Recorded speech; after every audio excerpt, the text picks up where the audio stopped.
everybody, welcome back to my channel. Today we are going to learn how to make these beautiful glitter bobo balloons. You can use them in any of your balloon setups. They're really going to elevate the look of them and set you apart from the next one. Let's get into it.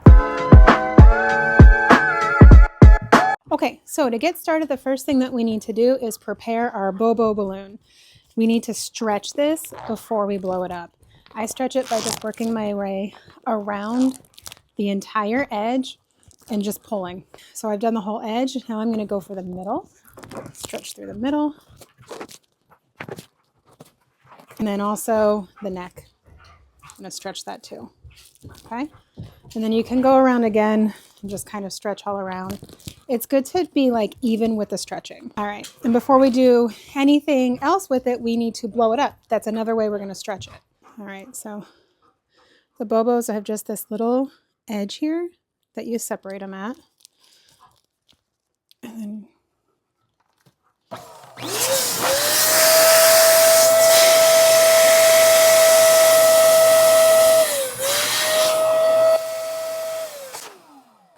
we're going to let the air out. You can even do that again. It never hurts to stretch your bobo balloon like as much as possible. The more you stretch it, the more give it's going to have, the less likely it is to burst. So the next thing we're going to do, and this is the secret ingredient, is high float. This is actually made to like make helium balloons float longer. I've never actually used it for that. I use it for this. So we're just going to get it all the way in there so that we don't get any product in the neck, because that's just going to be messy. And then usually for this size bobo, 2 pumps. There's something, or maybe a pump and a half, because that was a nice full pump. There's something about high float that like I've not found that to be replicated elsewhere. So we got it in there. Now we're just going to massage it around, because it's just a little bit sticky and also very slippery. Has both of those qualities, and that's hard to find in like anything else. So we just want to make sure that we're coating every bit of the inside of the balloon. If you don't do this step, what's going to happen is the glitter is all going to pool at the top or on the side. So that's why you need it to be everywhere. This is like a little bit of extra work to do this. I think like when I'm doing this, I think a question that would come up is like, how much are you going to charge for this? I'll be honest with you.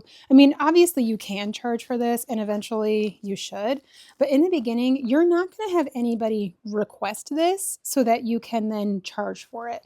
And you're also, if you try to charge for it separately, like as your own idea, people are probably going to be like, I don't need that. I didn't ask for that. Like, I don't want to pay extra for that. So in the beginning, this is the sort of thing that if you have an opportunity, if you have a job where the client is a little bit flexible, a little bit open-minded, a little bit interested in like what you might think looks good, that is a time to practice something like this, to add it on, get some good pictures of it, put it in your like your gallery for other people, future people to look at, and then they might see what you've done before, and then you might start getting requests for it, and then maybe you can start charging for it. But in the beginning, this is the kind of thing that I like to do. It's an accent. It is a extra. It is an add-on that sets my work apart from the next balloon garland, the next professional, and especially the next DIY. And this is the kind of thing that people are going to look at and just be like, whoa, you know? And so it is worth it to me to like eat the cost of doing this without charging for it, at least in the beginning. And I would not add more than like, I mean, depending on the size of the garland, I wouldn't add more than like 3 to 5 of these really strategically placed. So I'm not doing these like in every single cluster or anything like that. Okay, so now I've got this high float really evenly distributed. I'm going to use my little funnel here. I don't love this funnel. It's what I have on hand, but I would get something that's not collapsible if you're getting one. And then where is my glitter? Just going to do some silver glitter today. And we're just going to pour that in. I'm not shy with the glitter.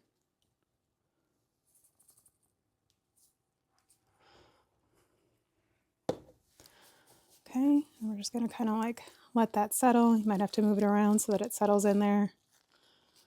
Okay, now the next part because we're trying not to make a huge mess. I mean, you are going to need to rinse out your funnel. I'm just going to curl this down a little bit and clothespin it so that I don't lose a bunch of glitter during this next step. But now we're just going to do the same thing that we did with the high float and just kind of massage it and rub it around so that that glitter gets nice and evenly distributed. I like to separate the bobo so that the seam is running this way, because then I'm getting glitter all along the seam. If you keep it flat where the seam is like around, you're going to miss the edges and end up with this like weird band of glitterless balloon. So it's good to sort of like, you know, start it like this, but then also do it like that. All right, I think it's pretty evenly distributed. It's not going to be perfect, and that's okay. I mean, that's part of the beauty of this, is that these are each going to be individual and unique. Next, we're going to add in our regular balloon. I like to use a paintbrush for this. You can also use a pencil. Definitely would do the eraser side, and like a regular number 2 pencil. By sliding it inside the balloon, you're not getting glitter and high float all over whatever you're using. And then we're just gonna push that in there.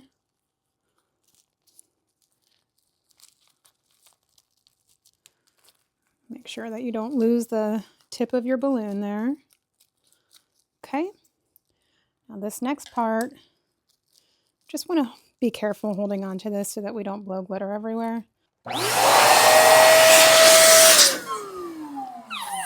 right, I don't want it to be any bigger than that, about like that big. If we get too big, it definitely can pop.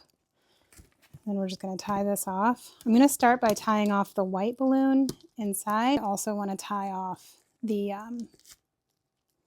bobo balloon itself. And there you go.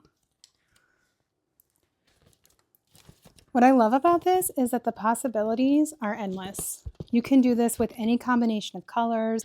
They're so pretty. They're so unique. You are not going to be able to get this look from any DIY kit or anything like that. If you try this, let me know how it goes.